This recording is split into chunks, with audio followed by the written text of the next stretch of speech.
Now for some analysis, let's turn to columnist Mary C. Curtis. Good to see you, Mary. Do you think that this comedian's comments and the other commentators have overshadowed Donald Trump's campaign in New York? How likely will this backlash affect Trump, do you think? Well, I think one reason why it has resonated is because the Trump campaign itself has been really digging into very dark and insulting rhetoric as the campaign ends.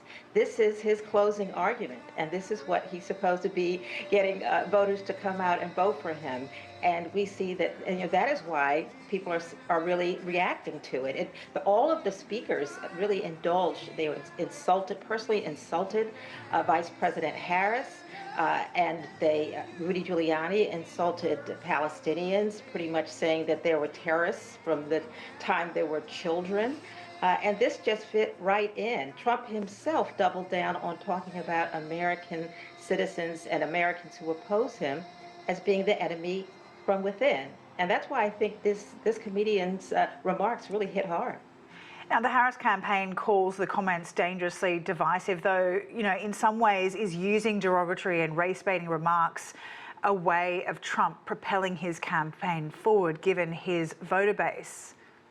Well, I do think usually the candidates try to expand the base and try to get those few undecided voters. But in his case, he's trying to motivate his base, and it is strictly a base campaign. And it was interesting because at the same time this rally was going on, Harris was with Puerto Rican voters in Pennsylvania, a crucial swing state, talking about disaster relief, talking about strengthening the energy grid in Puerto Rico. So it was quite the contrast.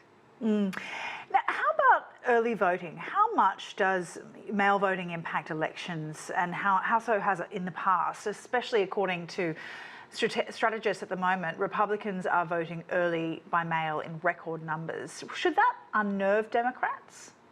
Well, I think that they are voting early because Trump used to say that you couldn't trust early voting and mail-in voting, and he switched, and Republicans were saying, yes, you should do this. So right now, it's a question as if of whether this is motivating more of his base and more voters to come out, or if this is cannibalizing some of the election day voting. Now, in these last few days, what do both sides need to do on the ground, do you think, in the build-up? Well, the ground game is so important. We see the ads, we see the rallies, hear the interviews, and we see Kamala Harris has done much more of these interviews. Trump has basically backed out of quite a few, retreating to his safe spaces on Fox and in his rallies. But it is a ground game at this point, people going door to door. I've been getting, being in North Carolina, a swing state, texts every day. We have the candidates coming here all the time.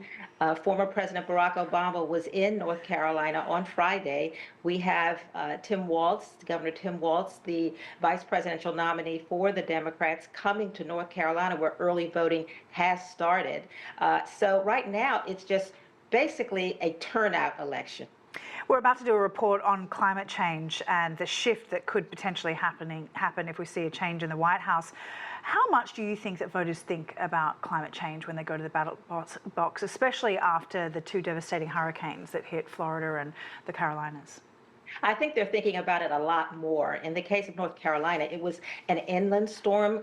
Folks moved to Asheville because it was supposed to be beyond these storms, and that's not the case. Every place is vulnerable. But it's particularly an issue for, I think, young people of both parties because they're thinking about their future. So this is an issue that will hit, even though we don't see it rise on the polls right now. All right, we'll leave it there. Really appreciate your time.